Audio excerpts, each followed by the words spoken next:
بسم اللہ الرحمن الرحیم الحمدللہ نحمده ونصلی علی رسوله الکریم اما بعد رب اشرح لی صدری ویسر لی امری واحلل عقدۃ من لسانی یفقهوا قولی۔ ہم تاریخ اسلام کے اسباق پڑھ رہے ہیں اور تاریخ اسلام میں ہمارا موضوع آج کل سیرت النبی صلی اللہ علیہ وسلم چل رہا ہے۔ اب تک ہم سیرت النبی صلی اللہ علیہ وسلم کے ہجرت کے بعد کے 3 سال مکمل پڑھ چکے۔ 3 سال کے جو واقعات تھے وہ ہم نے تفصیل کے ساتھ پڑھ لیے۔ اب ان میں جو منتشر کچھ واقعات بچ گئے تھے آج کے درس میں ان کا تذکرہ کریں گے، لہذا آج کے درس کا عنوان ہے سن 3 ہجری کے کچھ متفرق واقعات۔ سبق شروع کرنے سے پہلے ہم اپنی عادت اور معمول کے مطابق پچھلے سبق کی دہرائی کریں گے کہ گزشتہ سبق میں ہم نے کیا پڑھا تھا۔ تو ہمارا جو گزشتہ سبق تھا اس کا عنوان تھا غزوہ حمراء الاسد۔ غزوہ حمراء الاسد در حقیقت غزوہ احد کا تتمہ تھا۔ جب مسلمان غزوہ احد سے فارغ ہو کر مدینہ منورہ پہنچے تو حضور صلی اللہ علیہ وسلم نے اپنی فراست سے یہ اندازہ لگایا کہ کفار واپس آ کر مدینہ پر حملہ کی کوشش کریں گے، لہذا مسلمانوں کو نبی کریم صلی اللہ علیہ وسلم نے جنگ میں جانے کے لیے بلایا، جبکہ مسلمانوں کی حالت یہی تھی کہ ابھی مارکوں سے تھکے ہوئے تھے، زخمی تھے، تکلیف دہ تھے اور ابھی تک ان کی دوا دارو جاری تھی۔ لیکن حضور صلی اللہ علیہ وسلم کے حکم کے آگے سب لوگ نکل پڑے۔ دوسری طرف وادی روحہ میں پہنچ کر کافروں نے سوچا کہ ہم نے اپنے اصل منصوبے کی تکمیل کیوں نہ کی اور مدینہ میں گھس کر مسلمانوں پر حملہ کیوں نہ کیا، لہذا واپس چلنا چاہیے۔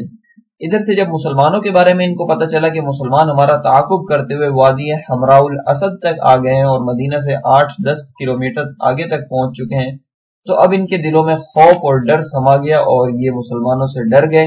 یوں انہوں نے اپنا مدینہ میں اقدام کرنے کے بجائے مکہ کی طرف واپسی کا سفر ہی جاری رکھا اور یوں دشمن بھاگ گیا اور مسلمانوں کو ایک مرتبہ پھر فتح نصیب ہوئی۔ اللہ رب العزت نے مسلمانوں کو گویا غالب کیا۔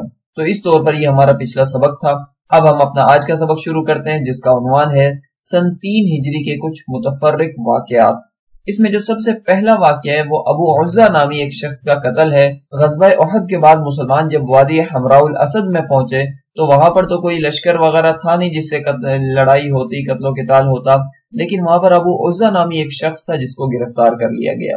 در حقیقت یہ شخص وہ تھا جو کفار کا شاعر اور ان کا خطیب سمجھا جاتا تھا۔ اپنے اشعار کی بنیاد پر قبائل میں جنگ کی آگ بھڑکانے میں اس کا کوئی جواب نہیں تھا اور مسلمانوں کے خلاف اس نے بارہا یہی والے کام کیے ہوئے تھے۔ بدر میں بھی یہی کام کیے تھے اور اب بھی یہی کام کر رہا تھا۔ لطف کی بات تو یہ ہے کہ یہ بدر کے اندر قید ہو گیا تھا اور جب یہ قید ہو گیا تو اس نے نبی کریم صلی اللہ علیہ وسلم کو مختلف حوالے دیے کہ مجھے چھوڑ دو، میرے پاس فدیہ بھی نہیں ہے، میرا کوئی جاننے والا بھی نہیں ہے۔ اس طریقے سے نبی کریم صلی اللہ علیہ وسلم نے اس کو مفت میں رہا کر دیا تھا، لیکن شرط یہ لگائی تھی کہ تم شاعر آدمی ہو، آئندہ ہمارے خلاف کوئی شاعری نہیں کرنا، لوگوں کو ہمارے خلاف مت بھڑکانا۔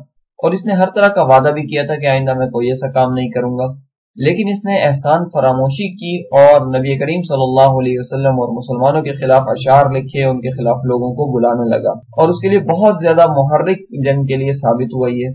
اب جب یہ دوبارہ گرفتار ہوا اور پھر یہ وہی والے ہتھ کنڈے استعمال کرنے لگا، اس نے کہا مجھے چھوڑ دو، میری بیٹیاں ہیں، میرا یہ ہے وہ ہے، آئندہ میں کبھی نہیں کروں گا۔ تو جناب رسالت مآب صلی اللہ علیہ وسلم نے وہ مشہور ارشاد فرمایا کہ لا یلدغ المؤمن من جحر واحد مرتين او كما قال علیہ الصلوۃ والسلام، مومن ایک سوراخ سے 2 مرتبہ نہیں ڈسا جا سکتا، تم دوبارہ مکہ پہنچو گے تو یہی والے کام شروع کر دو گے۔ یوں نبی کریم صلی اللہ علیہ وسلم نے حضرت علی کو حکم دیا اور انہوں نے اس کی گردن تن سے جدا کر دی اور اس کو یہ سزا دی۔ اس طریقے سے یہ کام مکمل ہوا اور مسلمان واپس مدینہ منورہ پہنچ گئے۔ پھر اسی سال سن 3 ہجری میں وہ خاص واقعہ بھی پیش آیا کہ جناب رسالت مآب صلی اللہ علیہ وسلم نے حضرت عمر فاروق رضی اللہ تعالیٰ عنہ کی صاحبزادی حضرت حفصہ بنت عمر رضی اللہ تعالیٰ عنہم ان سے شادی فرمائی اور ان کو امہات المؤمنین میں سے ہونے کا شرف بخشا۔ ان حضرت حفصہ رضی اللہ تعالیٰ عنہ کی پہلی شادی حضرت خنیس بن حذافہ سہمی رضی اللہ تعالیٰ عنہ سے ہو چکی تھی اور غزوہ بدر کے اندر جو حضرات شہید ہوئے تھے ان 14 خوش نصیبوں میں حضرت خنیس رضی اللہ تعالیٰ عنہ بھی تھے۔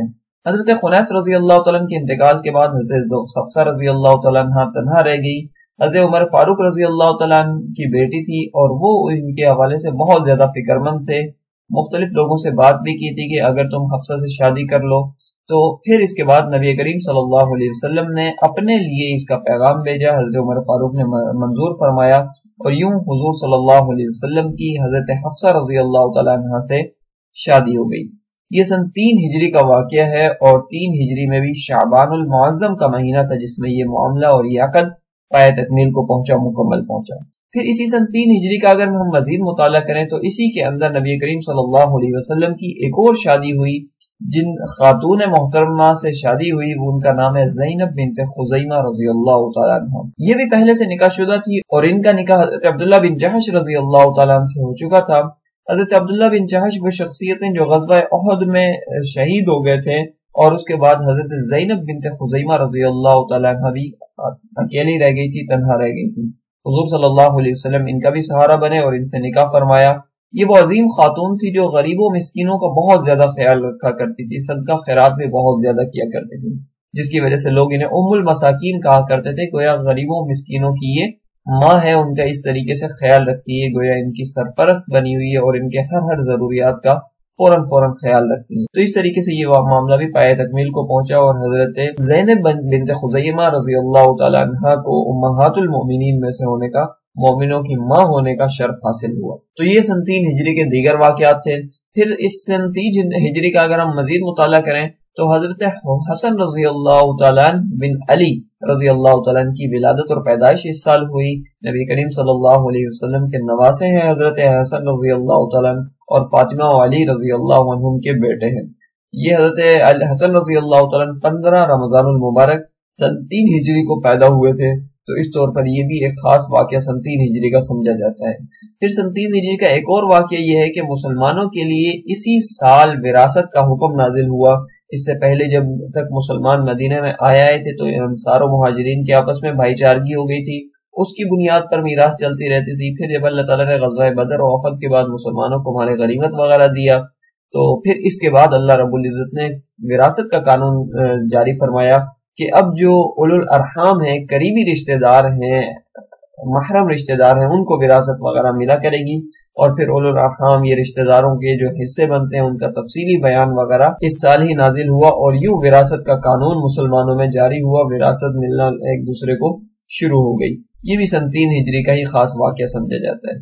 اس کے بعد سن 3 ہجری کا ایک خاص واقعہ جو ہم سمجھتے ہیں وہ یہ کہ شراب کی حرمت بھی سن 3 ہجری میں نازل ہوئی، اور یہ اس سے پہلے شراب حلال تھی لیکن اس سال شراب کو حرام قرار دے دیا گیا۔ حلال ہونے کی صورت میں بھی بہت زیادہ اس کو کوئی اچھی چیز تو نہیں گردانا جاتا تھا، نہیں سمجھا جاتا تھا۔ جو معزز لوگ ہوتے تھے، بڑے لوگ ہوتے تھے، وہ اس کو نہیں پیا کرتے تھے، اس سے اجتناب برتا کرتے تھے۔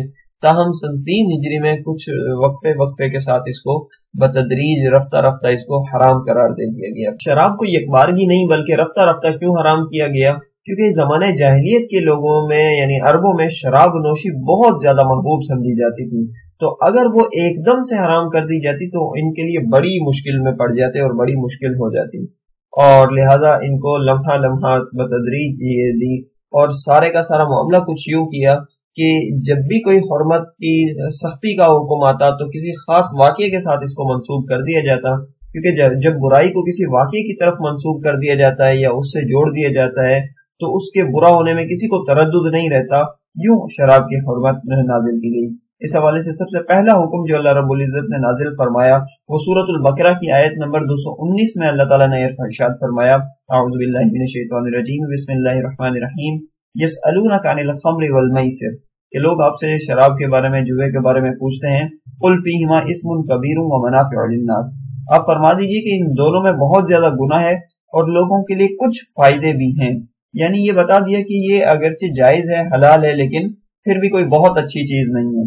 پھر اس کے بعد ایک وقت آیا کہ ایک مسلمان نے شراب پی کر نماز ادا کرنا شروع کی تو وہ قرات بھول گئے، کچھ غلط ملت ہو گئی، کچھ گڑبڑ ہو گئی، تو اب مسلمانوں پر لازم ہو کہ نشے کی حالت میں نماز ادا کرنے کو حرام قرار دیا گیا۔ اس حوالے سے اللہ رب العزت نے سورۃ النساء کی آیت نمبر 43 نازل فرمائی اور فرمایا، اعوذ باللہ من الشیطان الرجیم، یا ایھا الذین آمنوا لا تقربوا الصلاۃ وانتم سکارى حتی تعلموا ما تقولون، اے مومنو جب تم نشے کی حالت میں ہو تو نماز کے قریب بھی نہ جایا کرو یہاں تک کہ تم اتنے ہوش میں آ جاؤ کہ جان لو کہ تم کیا کہہ رہے ہو۔ تو اس طور پر نماز کے وقت شراب حرام کر دی گئی۔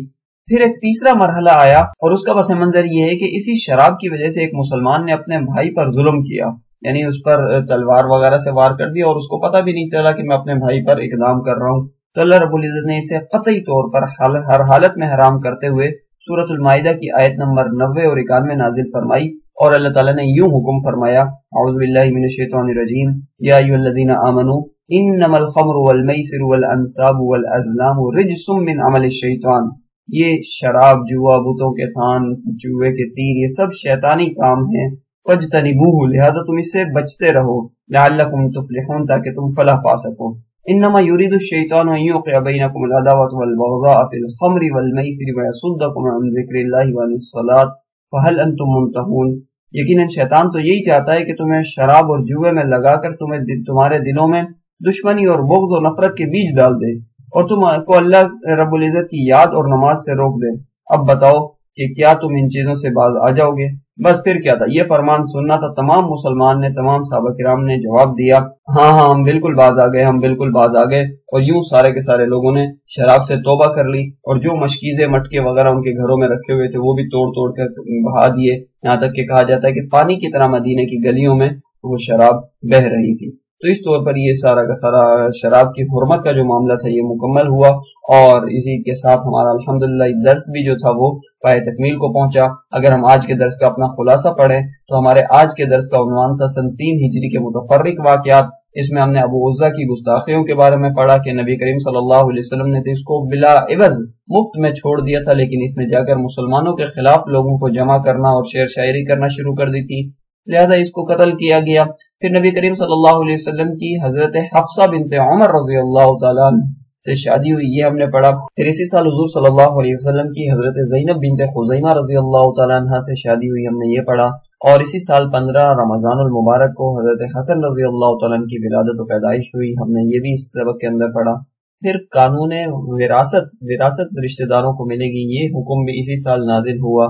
اور آخر میں ہم نے یہ پڑھا کہ بتدریج لمحہ لمحہ یا رفتہ رفتہ شراب کی حرمت کا حکم نازل ہوا.